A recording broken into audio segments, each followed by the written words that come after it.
सो hi hello everyone. हाँ भाई, देखिए जो अपनी रेट पात्रता परीक्षा 2027 के लिए जो लेवल 2 साइंस मैथ वाले स्टूडेंट के लिए साइंस की क्लासेज चल रही थी, उसको अपन कंटिन्यू करते हैं। एक तो मैं आपकी जानकारी के लिए बता दूं, कंप्लीट कोर्स अपना यूट्यूब पर फ्री ऑफ कॉस्ट होगा और सभी क्लासेज की पीडीएफ अपने जो टेलीग्राम चैनल है जिसका नाम है गुरु अकेडमी 8116 वहाँ पर मिल जाएगी।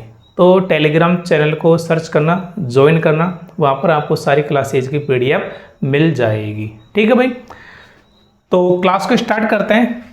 सबसे पहले मैं एक बार आपका ध्यान अपना जो सिलेबस है ना इसकी तरफ लेना चाहूँगा।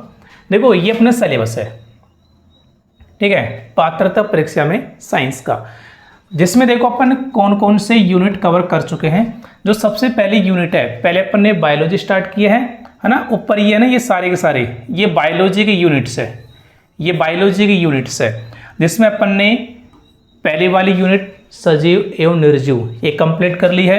सेकंड सूक्ष्म जीव वाली कंप्लीट कर ली है और अपने तीसरी यूनिट चल रही है सजीव, जिसमें पहले टॉपिक पौधों के प्रकार अपन कंप्लीट कर चुके हैं, पौधों के विभिन्न भाग भी अपन ने कंप्लीट कर लिया है। आज का जो वीडियो होगा उसमें टॉपिक होगा पादपों में पोषण। ठीक है भाई, तो ये अपना 2 या 3 वीडियो में ये वाला टॉपिक अपना कंप्लीट हो जाएगा। मैं ये टॉपिक है ना ये वाला वो काफ़ी डिटेल में करवाने वाला हूँ और काफ़ी सारे डाउट यहाँ पर आपके क्लियर हो जाएंगे। यदि कोई 11th क्लास का बच्चा है ना तो उसके लिए भी काफ़ी सफिशिएंट चीज़ है। ठीक है, बहुत इंपॉर्टेंट चीज़ मैं आपको बताने वाला हूँ, तो इसका जो कंप्लीट क्लास देखना अच्छे से। ठीक है, और वीडियो को लाइक कर दो, आप लोग कमेंट कर दो प्यारा सा, और जिन भी बच्चों ने चैनल को सब्सक्राइब नहीं किया है एक बार आप लोग चैनल को सब्सक्राइब कर लेना भाई। चलो स्टार्ट करते हैं।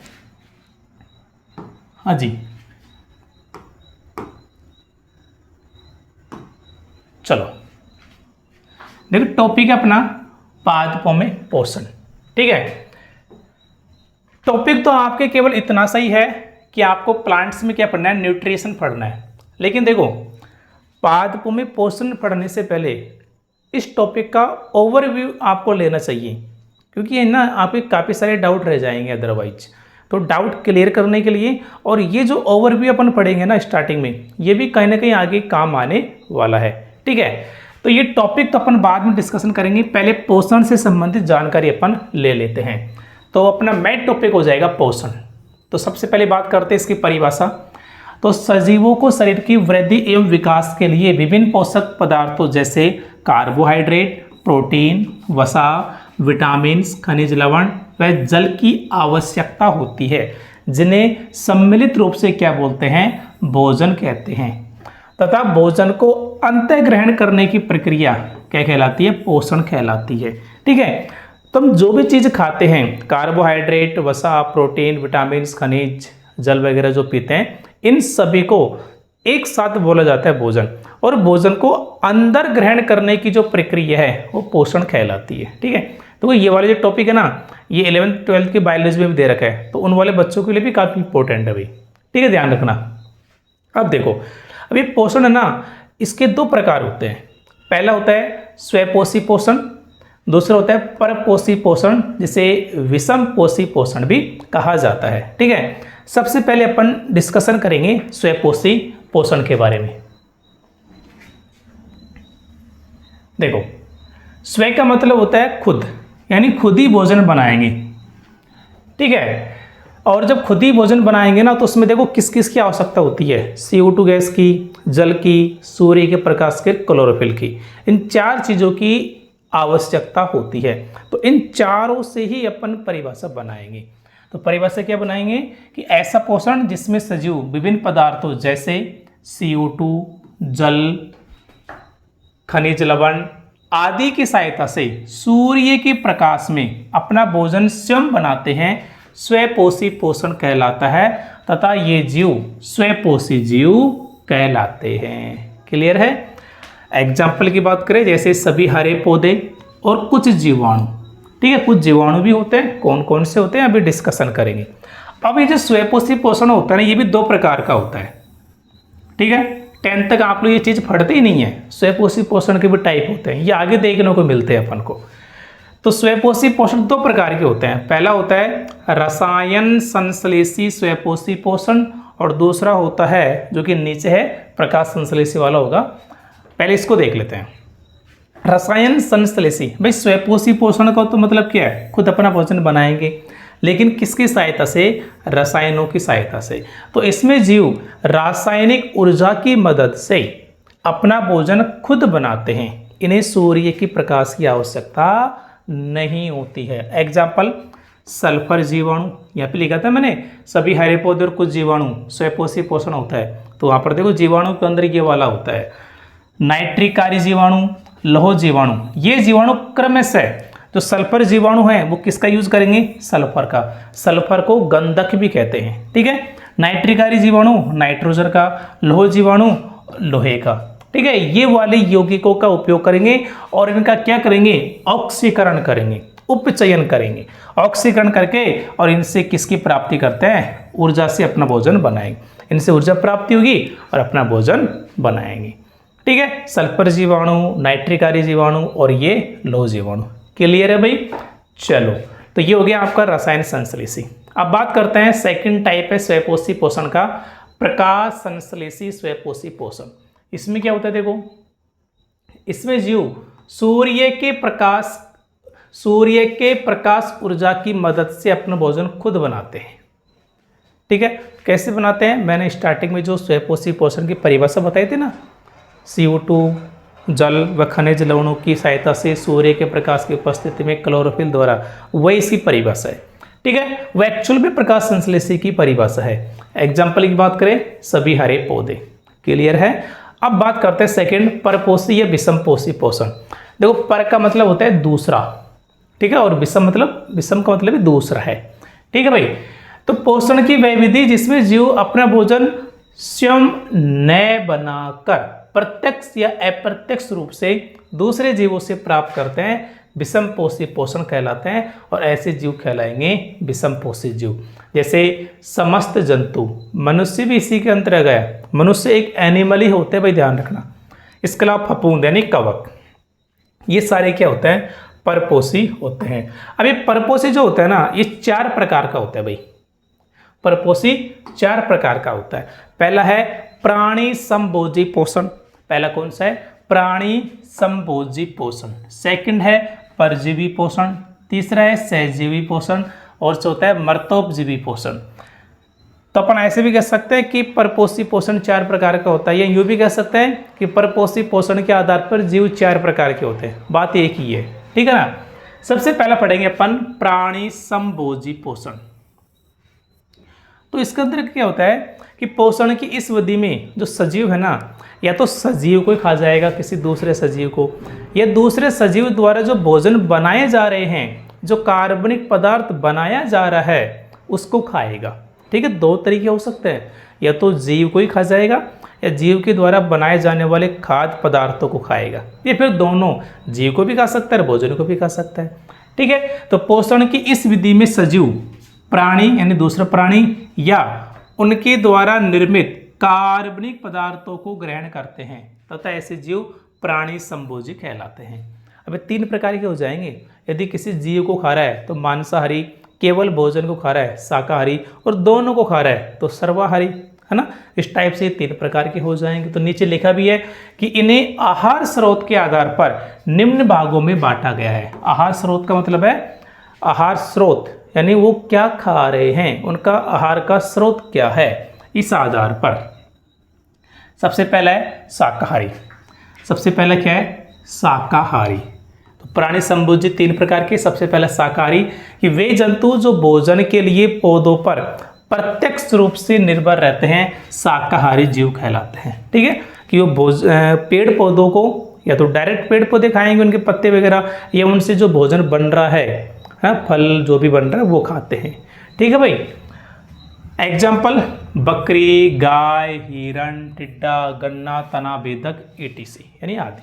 ये जीवाणु है ना, गन्ना तना बेदक सूक्ष्म जीव होता है ये।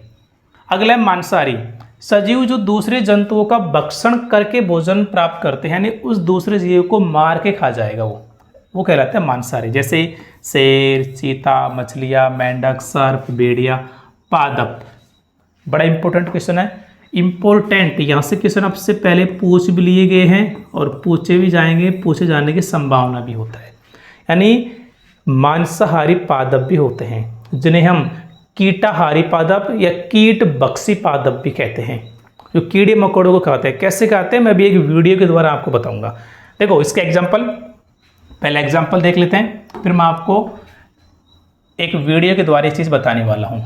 कौन कौन से एग्जाम्पल है, कौन कौन से प्लांट है जो कीटाहारी है यानी मांसाहारी है। वेनस फ्लाई ट्रैप जिसे डायोनिया भी कहते हैं, घट पादप जिसे घटपर्णी, पिक्चर प्लांट, निफेंथीज भी कहते हैं। इसके जो पत्ते होते हैं ना वो किनारों से घड़े की तरह होते हैं, कैसे भी बताऊंगा मैं आपको। इसके अलावा यूट्रिकुलेरिया, ड्रोसेरा जिसे सनड्यू भी कहते हैं, ड्रोसेरा से सनड्यू प्लांट भी कहते हैं। तो ये वाला तो ना कई बार पूछा गया ऑप्शन में, ये घटपादप है, यूट्रिकुलेरिया है, तो ये बड़े इंपॉर्टेंट है। कीट बक्सी पादप ये ना कीड़ों को खाते हैं यानी मांसाहारी पादप है। देख लीजिए आप लोग, पादप भी मांसाहारी होते हैं। एक इंपॉर्टेंट बात कि कीट बक्सी पादप ये कीटों का सेवन करते क्यों है, कारण क्या है। तो कीट बक्सी पादप है ना वो नाइट्रोजन की कमी वाले स्थानों पर पाए जाते हैं एवं नाइट्रोजन की पूर्ति के लिए कीटों को खाते हैं। ठीक है, यानी ऐसी दलदल भी पाए जाएंगे जहाँ पर नाइट्रोजन की कमी है, और नाइट्रोजन की कमी की पूर्ति के लिए, क्योंकि नाइट्रोजन पेड़ पौधों को बहुत ज़रूरी है। ठीक है, यदि कोई प्रोटीन भी बनाना होगा ना इनको, तो नाइट्रोजन ज़रूरी है। क्लियर है भाई। चलो हम आपको ये जो ना ये कौन कौन से घट पादप है इसके बारे में आपको बताना चाहूँगा मैं। पहले इसकी इमेज देखो एक बार आप लोग, इसकी इमेज देखना आप लोग। घट पादप की मैं आपको इमेज बता रहा हूँ। ये देखो, ये होता है घट पादप। इसमें क्या होता है समझना आप लोग। ये इसकी पत्ती है, ठीक है, ये इसकी क्या है, ये पत्ती है।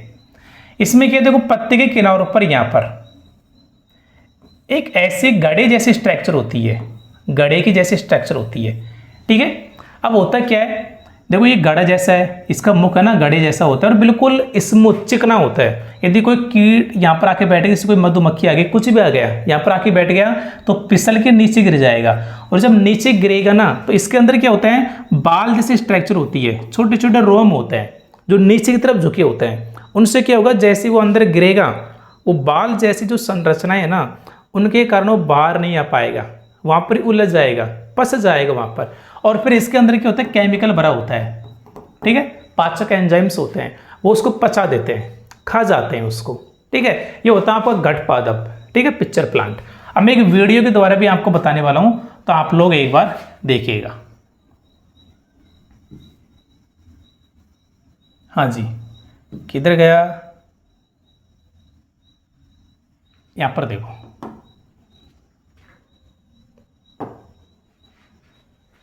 देखो ये क्या है, ये गिर गया। ठीक है, ये ड्रोसेरा है, कीट बैठ गया, अब ये बंद हो जाएगा। अब बंद हो गया ना तो इस पर कुछ केमिकल डालेंगे और इसको ये खा जाएगा। क्लियर है भाई। एक बार वापस देख लीजिए आप लोग। सबसे पहला है घट पादप है, देखो अभी गिरेगा, अंदर गिर गया, अभी केमिकल है इसका पाचन कर देगा। ये ड्रोसेरा प्लांट है ना बेटा, फूल बंद हो जाएगा, हाँ इसको खा जाएगा। तो ऐसे ऐसे भी है ना करामाती चीज़ें होती है भाई। ठीक है, आई थिंक समझ में आ गया होगा। चलो आगे देखो। तो ये हो गया आपके मांसाहारी।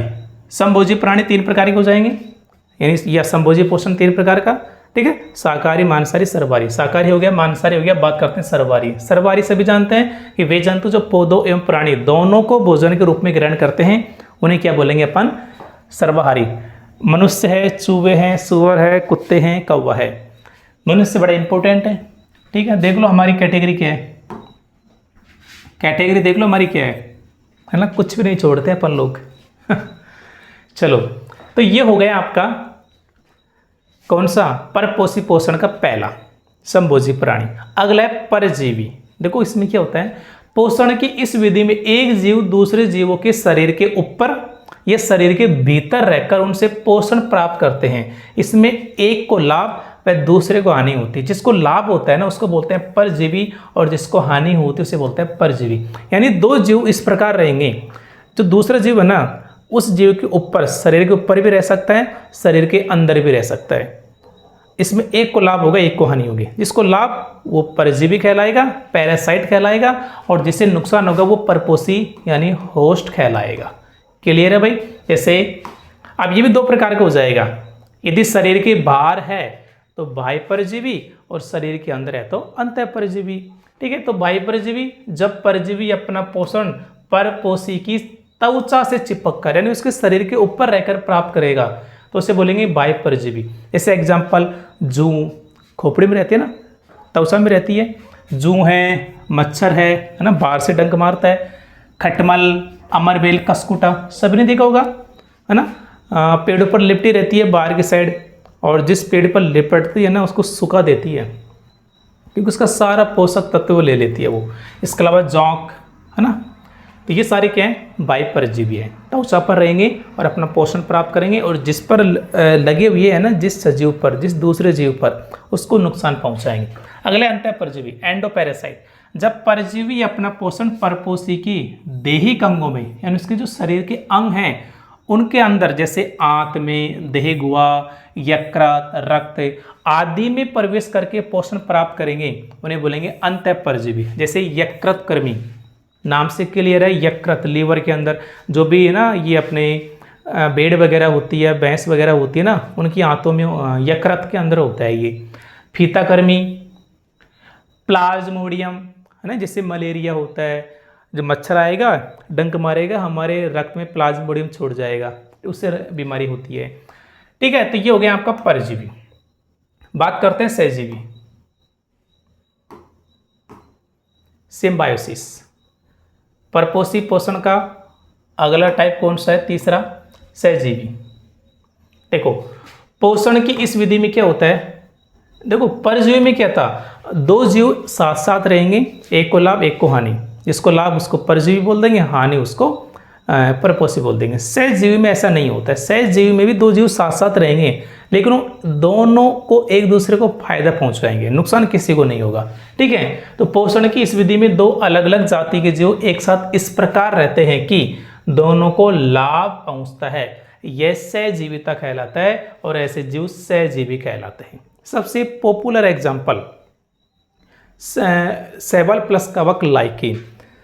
सबसे पॉपुलर एग्जाम्पल है लाइकेन। देखो शैवाल और कवक दोनों एक साथ रहेंगे, और जब दोनों एक साथ रहती है ना उसे बोलते हैं लाइकेन या लिचिन। कहीं कहीं पर आपको लिचिन देखने को मिल जाता है। ठीक है, क्लास 10 की जो एनसीईआरटी बुक है वहाँ पर आपको लिचिन भी मिल जाता है देखने को।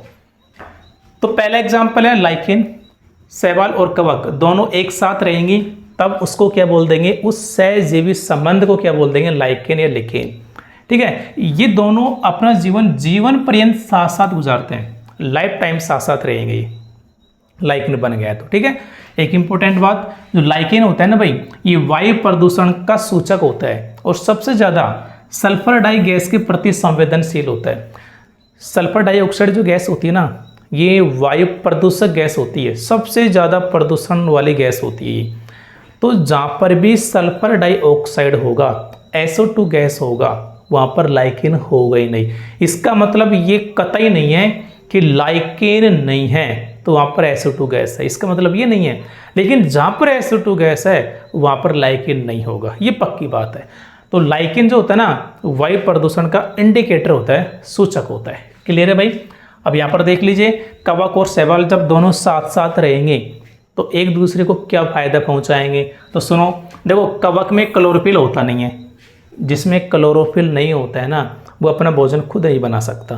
क्लियर है? तो कवक में क्लोरोफिल नहीं होता है तो कवक क्या करेगा, शैवाल को आवास, रहने के लिए जगह देगा, जल का अवशोषण करेगा, और अन्य पोषक तत्वों का अवशोषण करके शैवाल को देगा। ठीक है, और शैवाल में क्या होता है, क्लोरोफिल होता है, तो शैवाल क्या करेगा, प्रकाश संश्लेषण क्रिया के द्वारा भोजन बनाएगा, खुद भी खाएगा, कवक को भी देगा। भाई कवक के पास क्लोरोफिल नहीं है, लेकिन वो जल का अवशोषण कर सकता है, खनिज पदार्थों का अवशोषण कर सकता है, तो क्या करेगा, शैवाल को जगह देगा और जल और खनिज तत्व का अवशोषण करके शैवाल को दे देगा। शैवाल के अंदर क्लोरोफिल होता है, वो प्रकाश संश्लेषण के द्वारा भोजन बनाएगा, खुद भी खाएगा, कवक को भी देगा। तो हो गया दोनों को फायदा। ठीक है, तो कवक और शैवाल एक साथ रहेंगी, सहजीवी का एग्जाम्पल है, और दोनों एक साथ रहेंगी उसको बोला जाता है लाइकेन या लिचेन। क्लियर है भाई। चलो अगला एग्जाम्पल है ई कोलाई जीवाणु। ई डॉट कोलाई इसको बोलते हैं इस्चेरेसिया कोलाई जीवाणु। ठीक है, इसका पूरा नाम होता है। ये क्या होता है, मनुष्य की आंतों में सहजीवी के रूप में पाया जाता है।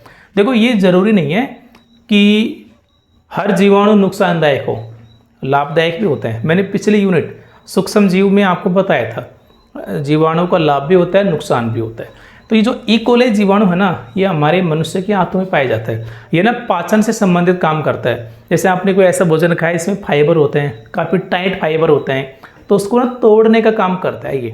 ठीक है, तो पाचन क्रिया में सहायक होता है। इसके अलावा जो लेग्यूमिनेसी कुल होता है, लेग्यूमिनेसी कुल के पादप यानी जो दाल वाले पादप होते हैं, उनकी जड़ों में एक जीवाणु होता है राइजोबियम। कौन सा जीवाणु?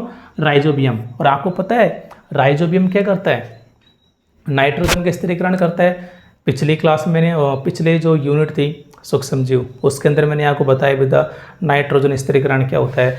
तो लेग्यूमिनेसी कुल के जो पादप है यानी जो दाल वाले पादप है, उनकी जड़ों में राइजोबियम नामक जीवाणु सहजीवी संबंध दर्शाता है। ठीक है, यानी ये खुद को फायदा होगा और पेड़ पौधों को भी फायदा पहुंचाएगा। फिर रहने के लिए जगह मिल जाएगी इसको। ये क्या करता है भाई, पेड़ पौधे हैं उनको ना नाइट्रोजन बहुत ज़रूरी होता है। और आप लोग जानते हैं वायुमंडल में 78% नाइट्रोजन है, सबसे ज़्यादा नाइट्रोजन है। फिर भी पेड़ पौधे सीधे नाइट्रोजन नहीं ले सकते। ठीक है, उस नाइट्रोजन को नाइट्रेट या नाइट्राइट में चेंज करना होता है। और नाइट्रेट या नाइट्राइट में चेंज करते कौन है? ये जीवाणु कर देते हैं। इस प्रोसेस को बोलते हैं एंटो स्थिरीकरण। ठीक है ना, तो आपस में फायदा पहुंचाते हैं ये। आगे देखो जी, एक एग्जाम्पल हो रहा है उच्च पादपों जैसे पाइनस की जड़ों व कवकों के बीच सहजीवी संबंध पाया जाता है। यानी पाइनस है और कवक है, ये दोनों साथ साथ रहेंगे और इस संबंध को बोलते हैं माइकोराइजा कवक मूल। वेरी वेरी इंपॉर्टेंट भैया। ठीक है, माइकोराइजा कवक मूल किसको बोलेंगे? कि जो उच्च पादप है जैसे पाइनस है, पाइनस की जड़ों में और कवक को बीच जो संबंध पाया जाएगा उसे बोलते हैं माइकोराइजा कवक मूल। लास्ट है परपोषी पोषण का प्रकार मर्तोपजीवी पोषण। देखो नाम से के लिए मर्तोपजीवी है ना, तो जो मृत पदार्थ है, सड़े गले पदार्थ है, उनसे भोजन प्राप्त करेंगे। तो पोषण की इस विधि में सजीव सड़े गले मृत पदार्थों से अपना भोजन प्राप्त करते हैं तथा ऐसे जीव मर्तोपजीवी कहलाते हैं। जैसे कुछ जीवाणु होते हैं, कवक होते हैं, कुछ प्रोटोजोआ प्राणी, छत्रक, मशरूम, जिसे हम एगरिकस भी कहते हैं। देखा हुआ ना बरसात के दिनों में आपने, वाइट वाइट कलर की छतरी सी होती है। ठीक है, म्यूकर, मोनोट्रोपा और नियोसिया।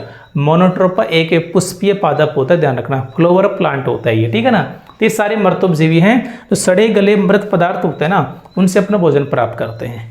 क्लियर? चलो अब देखो, अब अपन ने पढ़ लिया सब कुछ, पोषण का ओवरव्यू आपने देख लिया है।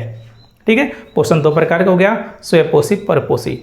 कुछ जीव ऐसे होता है जिनमें स्वयंपोषी पोषण होता है और कुछ जीव ऐसे होता है जिनमें परपोषी पोषण होता है। ठीक है, आपने ये चीज़ देख ली है। अब इन सभी में से केवल किस में पढ़ना है आपको? पादपों में पोषण, जो कि अपने सिलेबस में है। लेकिन ये ओवरव्यू स्टार्टिंग जो की है ना, इससे ना काफ़ी सारा डाउट आपका क्लियर हो गया होगा। अब अपन पढ़ते हैं पादपों में पोषण। यहाँ से स्टार्ट करेंगे अपन, जो कि अपना मेन टॉपिक है। लेकिन इससे पहले जो अपने पढ़े हैं ना, वहाँ से भी क्वेश्चन बनते हैं एग्जाम में और आए हुए क्वेश्चन भी हैं। एक तो देखो, एक बात मैं आपको क्लियर कर दूं, साइंस विशेषकर बायोलॉजी को पढ़ने का एक तरीका होता है। देखो टीचर सभी अच्छे होते हैं, कंटेंट सभी का अच्छा होता है। ठीक है, लेकिन कंटेंट को किस प्रकार लिखा जाए और किस प्रकार बच्चों के सामने डिलीवर किया जाए, ये सबसे बड़ी बात होती है। मैं मेरी खुद की बात बताऊं, मैं नोट्स इस प्रकार बनाता हूं कि जैसे आपने कोई टॉपिक पढ़ा तो उसके बाद में कौन सा टॉपिक आएगा, ये पहले टॉपिक में से क्लियर हो जाना चाहिए। पहला टॉपिक आपने पढ़ा, अगला टॉपिक है ना, उस पहले टॉपिक में से निकलेगा।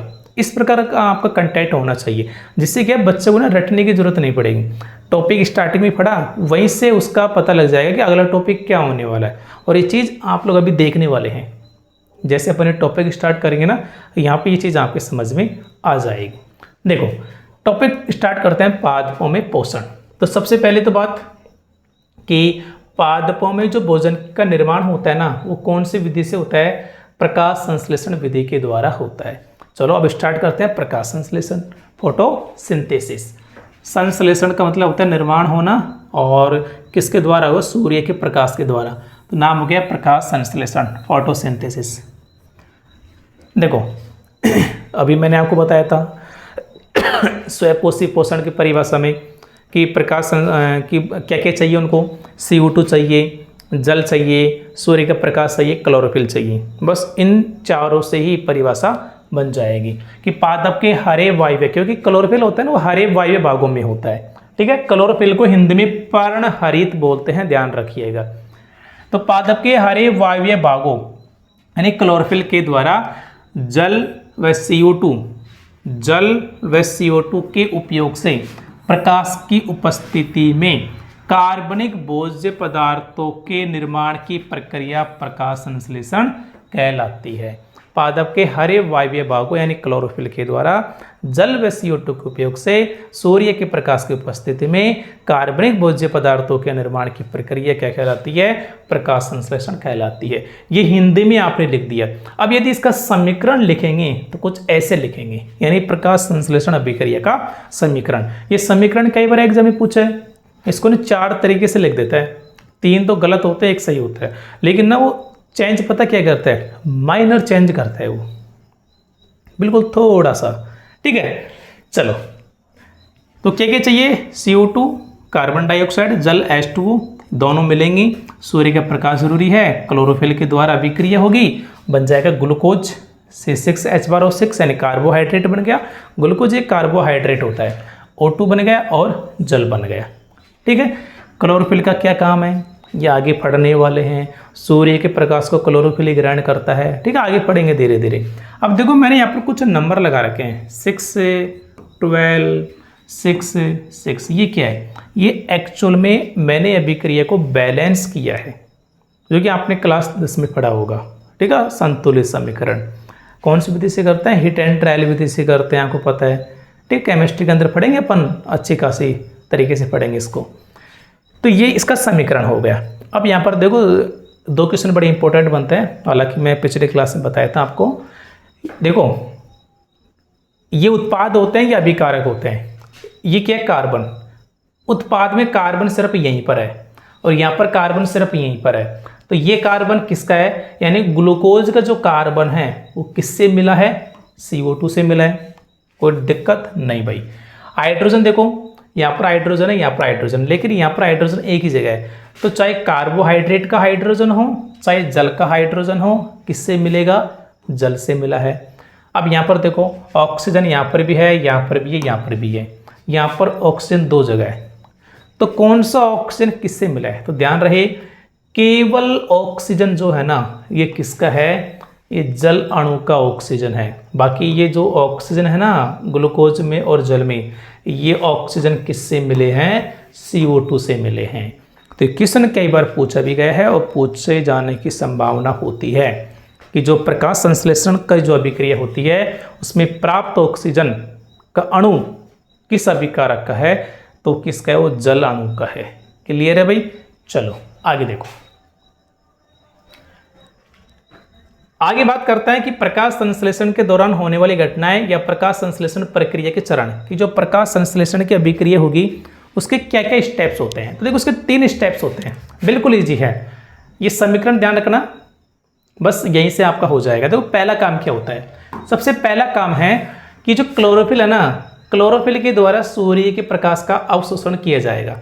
सबसे पहला काम क्लोरोफिल सूर्य के प्रकाश का अवशोषण करेगा। सेकंड काम क्या होगा? ये जो सूर्य का प्रकाश यानी जो प्रकाश ऊर्जा का अवशोषण हुआ है ना, इसको रासायनिक ऊर्जा में बदला जाएगा।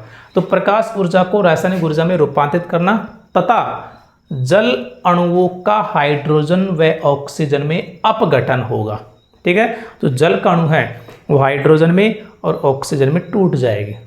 अब यहाँ पे देखना, ये जो प्रकाश ऊर्जा को रासायनिक ऊर्जा में बदला जा रहा है ना, ये रासायनिक ऊर्जा किस रूप में होगी? ये ATP के रूप में और NADPH के रूप में, फुल फॉर्म भी बताऊंगा, नीचे लिखी हुई है। ATP व NADPH के रूप में ऊर्जा बनेगी और फिर इस ऊर्जा का उपयोग किस में किया जाएगा? जल अणुओं को तोड़ने में किया जाएगा। और जल अणु किस किस में टूट जाएंगे? हाइड्रोजन में, ऑक्सीजन में। ये सेकंड स्टेप होता है। तीसरा स्टेप क्या है? अब क्या होगा?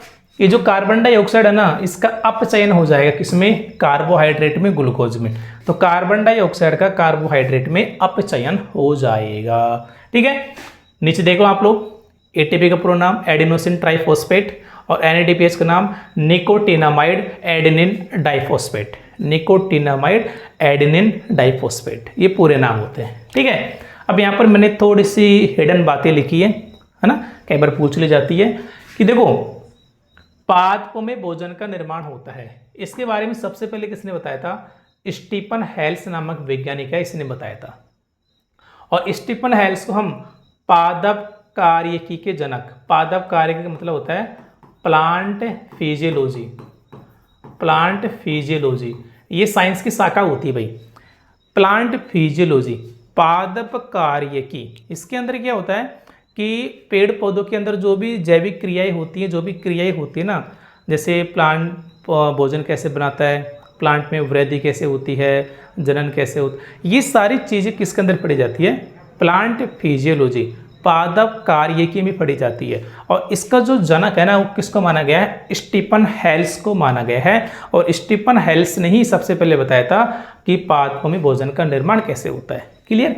आगे देखो, ये जो प्रकाश संश्लेषण अभिक्रिया में जो ऑक्सीजन का निष्कासन होता है ना, अभी जो समीकरण आपने देखा था, यहाँ पर देखो ये निकल रही है ऑक्सीजन, इसके बारे में किसने बताया था? तो इसके बारे में जो बताने वाला साइंटिस्ट था वो था जोसेफ प्रिस्टले। इसने बताया था कि प्रकाश संश्लेषण में ऑक्सीजन का निष्कासन होता है। और मजे की बात बताऊं, ऑक्सीजन के खोजकर्ता भी कौन है? जोसेफ प्रिस्टले ही है, इन्होंने ही इसकी खोज की थी। क्लियर है भाई? तो ये हो गया आपका प्रकाश संश्लेषण की परिभाषा हो गई, उसका समीकरण और इसके 3 स्टेप्स होते हैं। अब यहाँ पर देखो, मैं आपको एक बात बताने वाला हूँ, ध्यान से सुनना। ये जो तीनों कांड होते हैं ना, ये कैसे कैसे होते हैं? मतलब कि जो क्लोरोफिल होता है ना, ये कैसे सूर्य के प्रकाश का अवशोषण करेगा, फिर क्या करेगा, कैसे जल का अणु टूटेगा, कैसे कार्बोहाइड्रेट बनेगा, ये सारे के सारे ना, इनका काफ़ी लेंथी प्रोसेस होता है। तो मैं इसको ना बड़े ही इजी वे में आपको समझाने वाला हूँ, समझते जाना। देखो, समझते जाना भाई। सबसे पहले क्या हो रहा है भाई? सबसे पहले जो क्लोरोफिल है ना, ये सूर्य के प्रकाश का अवशोषण कर रहा है, यही काम है ना। ठीक है, अब सुनना आप लोग, मैं यहाँ पर पॉइंट बना रहा हूँ प्रकाश संश्लेषण वर्णक। ये कैसे बनाया है वो आप लोग सुनिएगा। चलो मैं बोर्ड की तरफ चलता हूँ और फिर आपको बताता हूँ।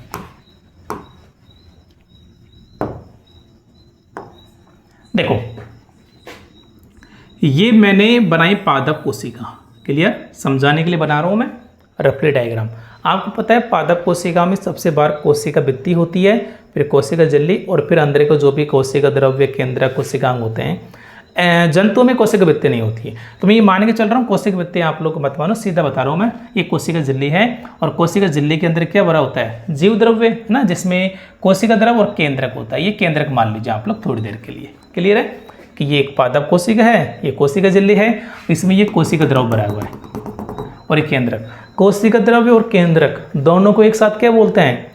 प्रोटोप्लाज्म बोलते हैं, जीव द्रव्य बोलते हैं। पहली क्लास के अंदर मैंने ये चीज़ बताई थी आपको। ठीक है, अब होता क्या है, यहाँ पर देखो कुछ कोशिकांग होंगे। क्या होंगे? कुछ कोशिकांग होंगे। क्या होंगे? कोशिकांग होंगे। और इन कोशिकांगों को एक वैज्ञानिक है जिसका नाम है हक्सले। ठीक है, उसने क्या बताया था? उसने इनको बोला था प्लास्टिड। क्या बोला था? प्लास्टिड यानी लवक। क्या बताया था? प्लास्टिड, लवक। और इन्हीं प्लास्टिड के अंदर, ठीक, अब देखो प्लास्टिड भी 3 प्रकार के होते हैं। मैं पहले थोड़ा सा ओवरव्यू बता रहा हूँ, फिर मैं आपको पीडीएफ की तरफ लेके चलूँगा। सबसे पहला देखो यहाँ पर होता है आपका क्रोमोप्लास्ट। सेकंड होता है आपका ल्यूकोप्लास्ट और एक होता है आपका क्लोरोप्लास्ट। वैसे होने को दो ही होते हैं, लेकिन मैं 3 क्यों बता रहा हूँ, वेट करना, बताऊंगा, चीज़ें समझाऊंगा। ये पादप कोशिका है, इसके अंदर ये कोशिका द्रव्य है जिसमें कोशिकांग होते हैं। मैं एक कोशिकांग ले रहा हूँ, प्लास्टिड लवक।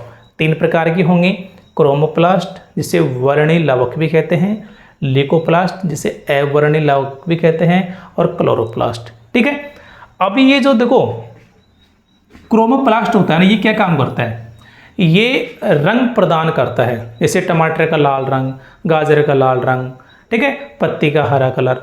लेकिन ध्यान रखना, हरे रंग को छोड़ करके हरा रंग कौन प्रदान करेगा, क्लोरोप्लास्ट प्रदान करेगा। ये थोड़ा सा ध्यान रखना आप लोग, ठीक है। आगे बताने वाला हूँ अभी मैं। तो क्रोमोप्लास्ट हरे कलर को छोड़ करके सारे रंग प्रदान करता है। यानी पेड़ पौधों का कैसा कलर होगा, फल का जो भी एक कलर कैसा होगा, वो कौन देगा, क्रोमोप्लास्ट।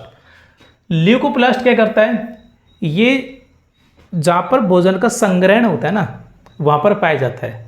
जहाँ पर खाने की चीज़ें इकट्ठी होगी, यानी फल के अंदर, एक प्रकार से यूँ समझ लो आप लोग। क्लोरोप्लास्ट क्या करेगा, ये हरा रंग प्रदान करेगा। क्यों, इसके अंदर होते हैं वर्णक। कौन सा वर्णक होगा, उसका नाम है क्लोरोफिल।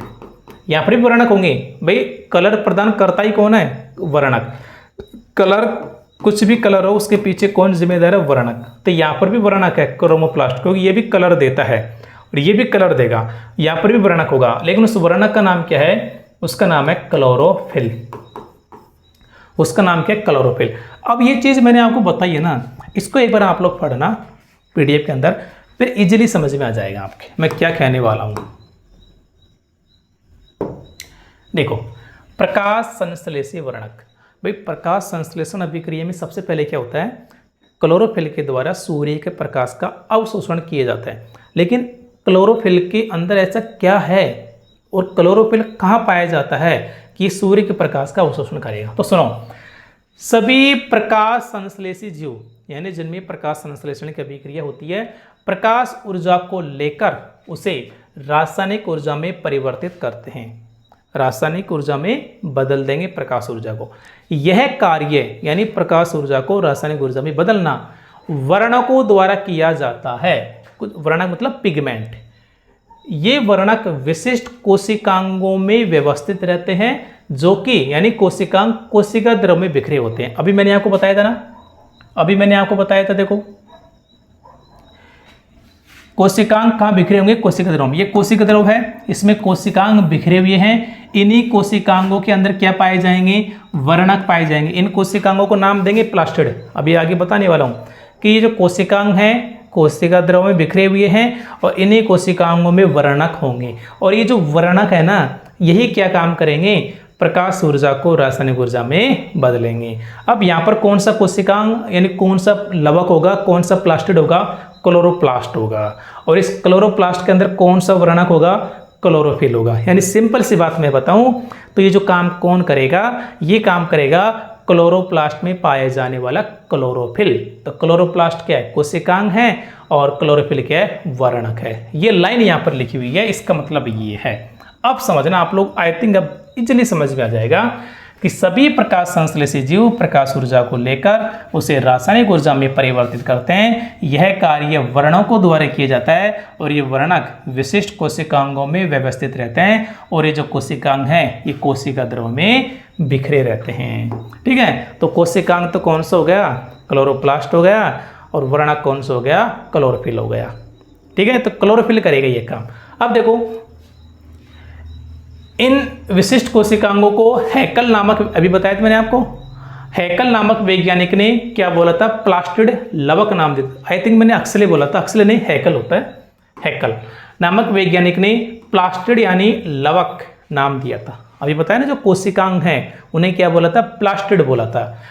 ठीक है, एक बात और, ये जो प्लास्टिड होता है ना, ये कवकों में, प्रोकैरियोट्स जैसे जीवाणु, और नील हरी शैवाल जिसे हम BGA blue green algae cyanobacteria भी कहते हैं, इनमें नहीं पाया जाता है। इनको छोड़कर सभी पादप कोशिकाओं में पाए जाते हैं। ये बात ध्यान रखना कि ये जो लवक होते हैं ना, ये कवक में, जीवाणु में और बीजीओ में नहीं पाए जाते हैं, बाकी सभी के अंदर है, बाकी सभी प्लांट्स में होता है। ठीक है, अब देखो ये जो लवक होता है ना, ये पादप कोशिकाओं में पाए जाने वाले लवक मुख्य रूप से 3 प्रकार के होते हैं।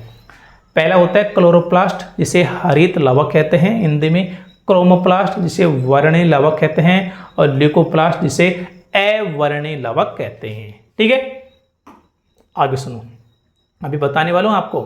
दूसरी बात, इनमें से कौन सा जिम्मेदार है प्रकाश संश्लेषण के लिए, कौन सा लवक जिम्मेदार है, तो क्लोरोप्लास्ट हरित लवक जिम्मेदार है। अब इस हरित लवक में क्या होंगे, वर्णक होंगे। अभी बताया था ना मैंने आपको, कोशिका द्रव में कोशिकांग बिखरे हैं, उस कोशिकांग का नाम क्या दे दिया, लवक। कौन सा लवक, क्लोरोप्लास्ट। अब इसके अंदर वर्णक होंगे, कौन सा वर्णक, क्लोरोफिल मुख्य रूप से होता है। तो क्लोरोप्लास्ट में मुख्य रूप से 2 प्रकार के वर्णक होंगे, एक तो होता है क्लोरोफिल जिसे हिंदी में पर्णहरित कहते हैं, और दूसरा कैरोटिनॉइड्स, ये मुख्य है, ये सहायक होता है।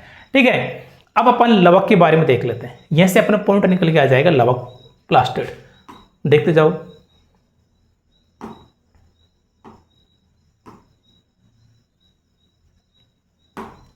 हाँ जी, दो जो लवक होते हैं ना प्लास्टिड, पहली बात, प्लास्टिड केवल पादप कोशिकाओं में पाए जाते हैं, इंसानों में नहीं होते हैं। यदि हमारे अंदर क्लोरोप्लास्ट होता है, क्लोरोफिल वगैरह होता, धूप में खड़े हो जाते, चार्ज हो जाते, ना कमाने की जरूरत ना खाने की जरूरत, नहीं किया भाई।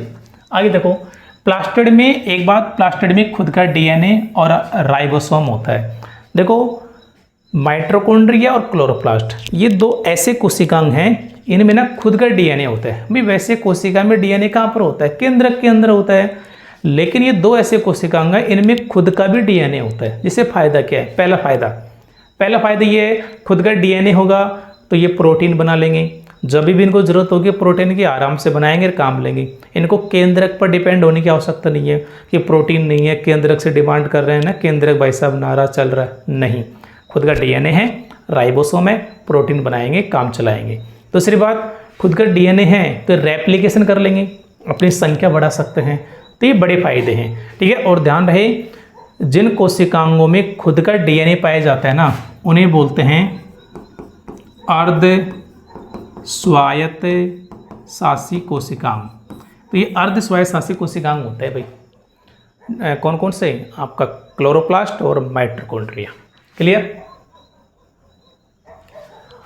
तो अब आगे देखो, प्लास्टिड मुख्य 2 प्रकार के होते हैं, मैंने भी 3 प्रकार बताए थे ना, क्लोरोप्लास्ट, क्रोमोप्लास्ट, ल्यूकोप्लास्ट। थोड़ा सा पेशेंस रखना, समझ में आएगा।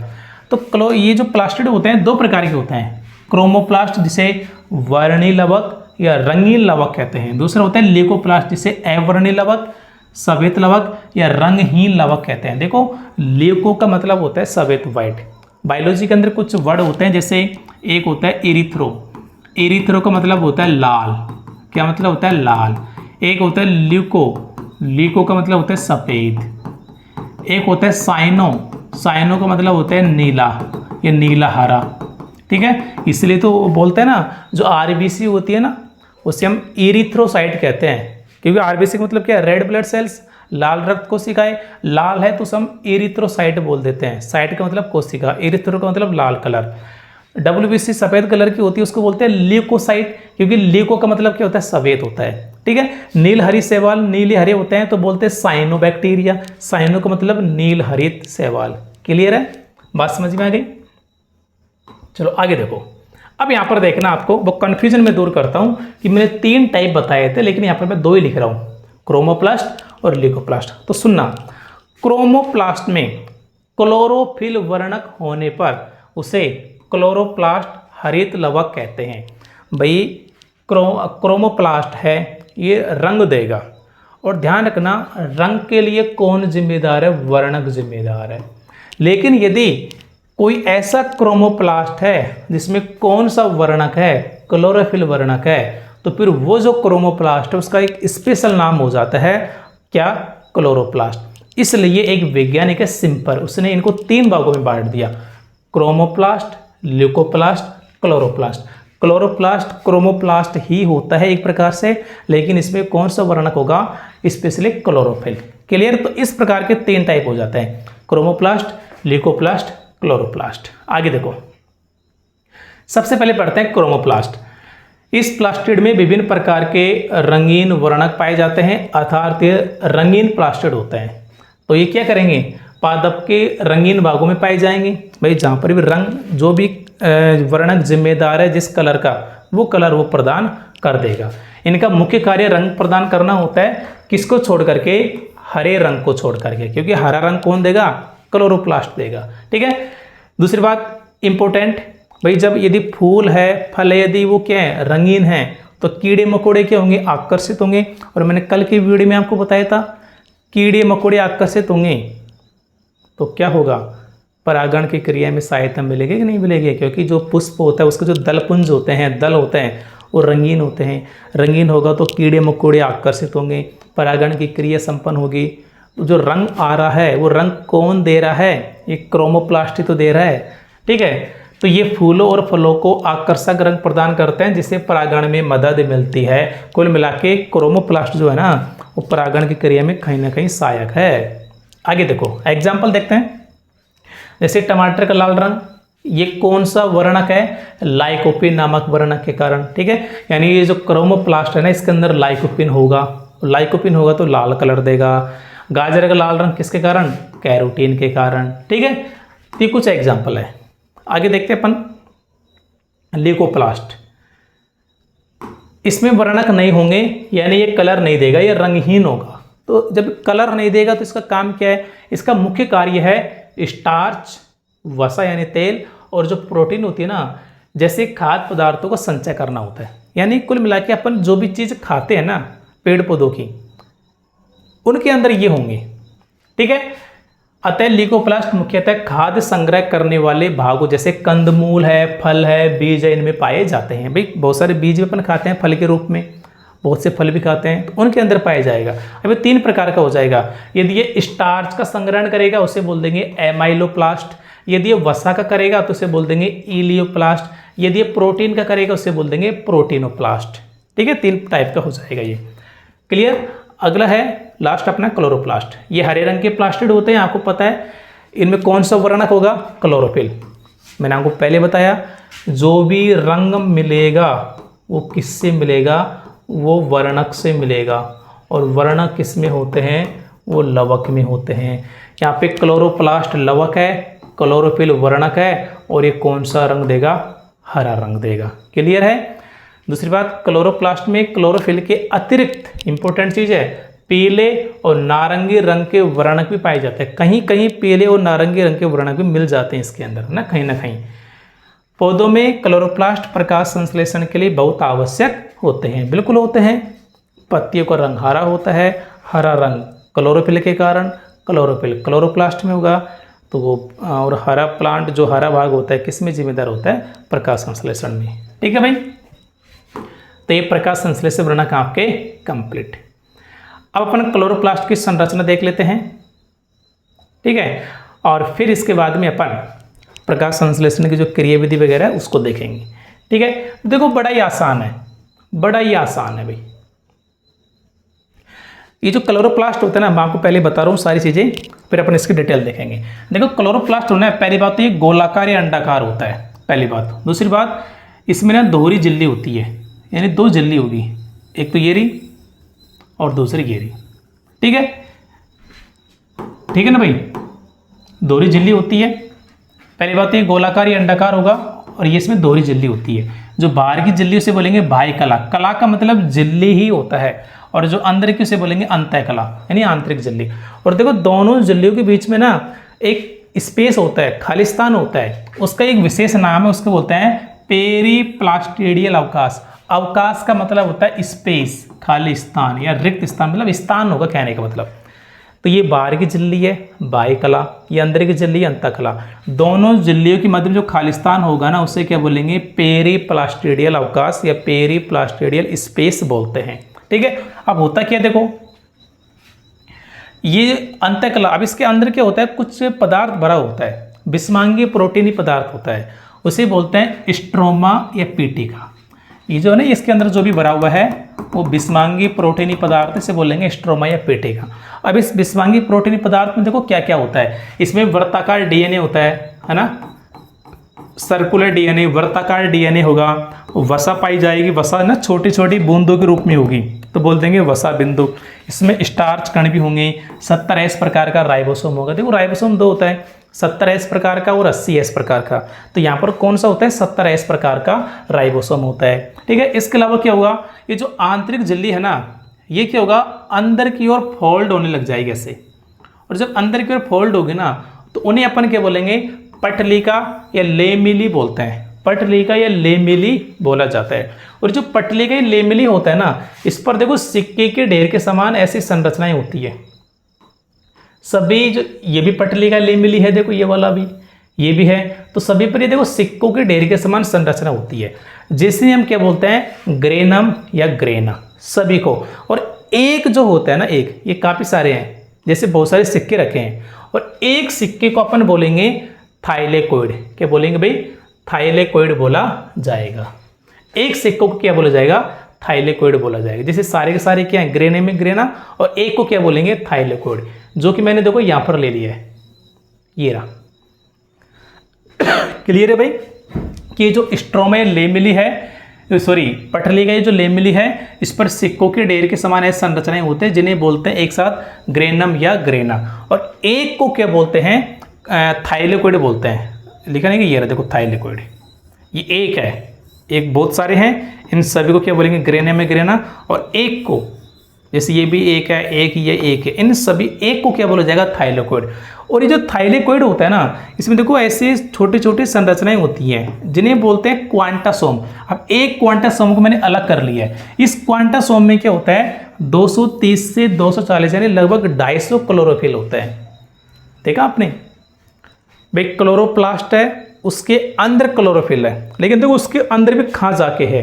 ये पूरा क्लोरोप्लास्ट है ना। इसमें ये बनेगी पटलिका लेमिली, जिसमें ग्रेनम है। इस ग्रेनम में एक को थाइलेकोइड बोलेंगे, और इस थाइलेकोइड में क्या होगा? क्वांटासोम होगा, और इस क्वांटासोम में जाके क्लोरोफिल होगा। कितनी अंदर जाके है। ठीक है, अब देखो अपन ये सारी चीजें मैंने बोली, उसको मैं बताने वाला हूँ, नीचे लिखी हुई है। दूसरी बात, ये जो आपस में ग्रेना होते हैं ना, ये भी आपस में जुड़े होते हैं, और जिस संरचना से जुड़े होते हैं ना, उसे बोलता है इंटरग्रेनम। स्ट्रोमा लेमिली बोला जाता है उसको। ठीक है, अब देखो जो भी मैंने बोला है वो यहाँ पर लिखा है कि क्लोरोप्लास्ट गोलाकार अंडाकार होता है। समझ में आ गया?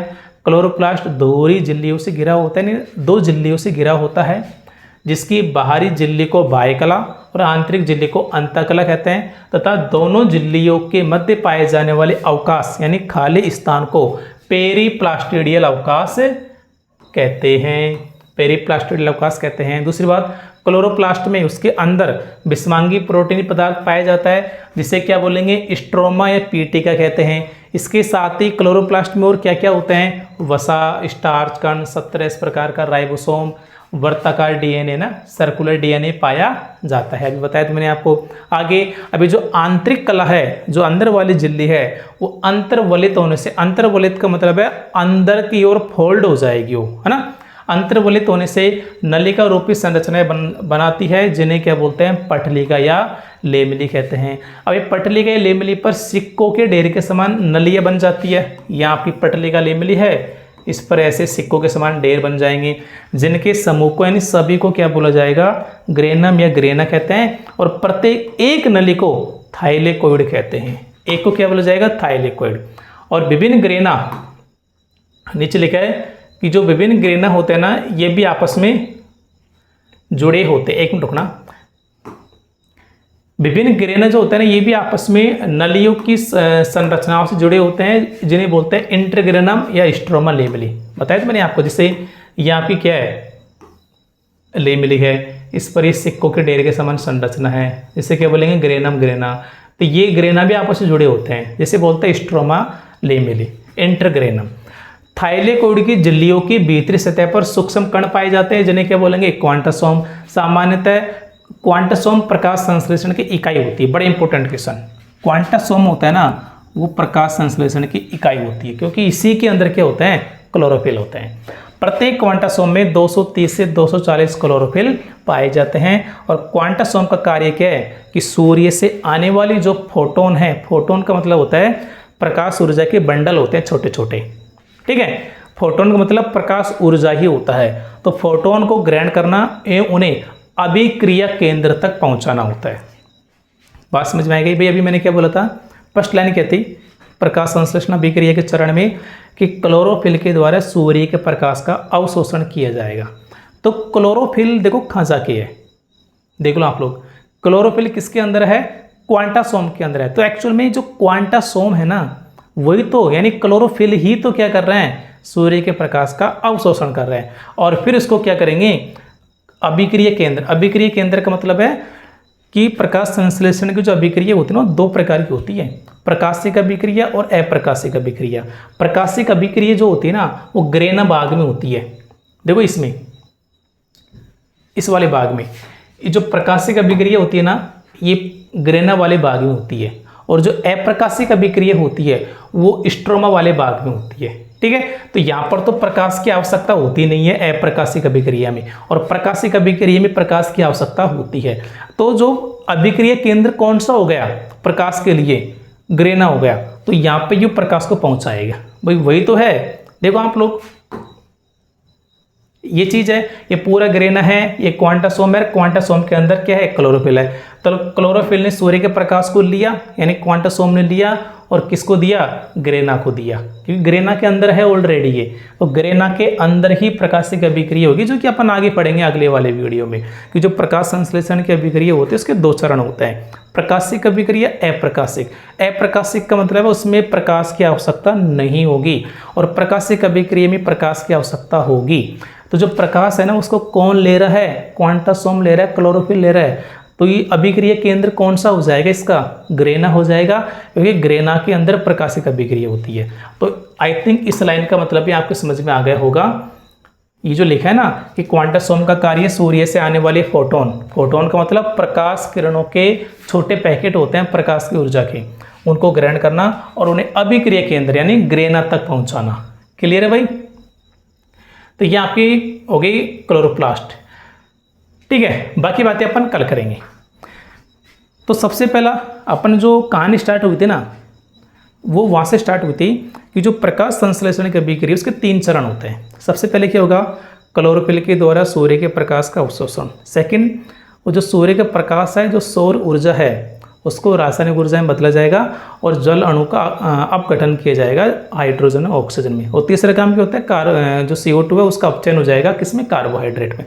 तो सबसे पहला जो चरण था एक क्लोरोफिल के द्वारा सूर्य के प्रकाश का अवशोषण करना, वो कैसे कैसे होता है वो मैंने आपको बताया है।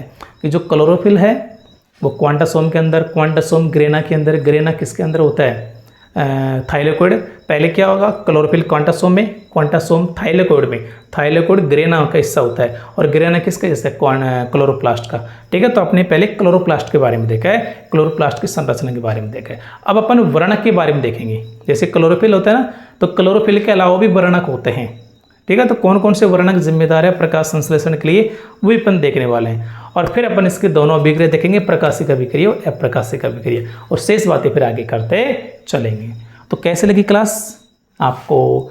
एक तो वीडियो को लाइक करना है, प्यारा सा कमेंट भी आपको छोड़ना है भाई, ना नीचे सेक्शन कमेंट सेक्शन ऑन रहता है आप लोगों के लिए। जो भी आपका सुझाव है आप लोग दीजिए। और ये जो क्लासेज की PDF है ना, जैसे अपना ये वाला टॉपिक कंप्लीट होगा, इसकी PDF टेलीग्राम पर अपलोड कर दी जाएगी, वहाँ से आप लोग डाउनलोड कर सकते हैं, प्रिंट भी निकाल सकते हैं।